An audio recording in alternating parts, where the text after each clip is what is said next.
मतदार यादीतून अनेक गावं गायब झाली। अंजनगाव सुरजी तालुक्यातील अनेक गावं गायब झाली। पंचायत समितीच्या माजी सभापतींनी आता आक्षेप घेतला। मतदार यादीमध्ये घोळ असल्याचा आरोपही करण्यात आलाय। अंजनगाव तालुक्यामधले जवळपास 28 गावं या याद्यांमध्ये समाविष्ट नाहीत अशी माझी मूळ तक्रार होती। त्याच्यामध्ये तक्रार करत असताना मी प्रत्येक गटात कोणकोणते गावं गायब झालेले आहेत हे निवडणूक आयोगाच्या निदर्शनास आणून दिलं।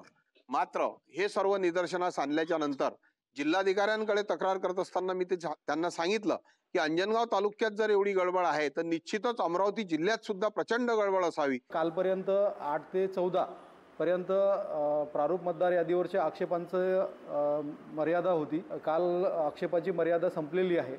त्यामुळे आजपासनं जे यादी भाग सुटलेले आहे त्याचेच कंट्रोल चार्ट तयार करून आम्ही पुन्हा ते अपलोड करतोय, जेणेकरून कोणताही यादी भाग किंवा कोणतेही गाव किंवा कोणतेही मतदार मतदानापासून वंचित राहू नये। आमचं नाव यादीत आहे की नाही, चुकलं आहे की नाही, की बरोबर आहे हे पाहण्याचा सुद्धा आम्हाला संधी मिळाली नाही।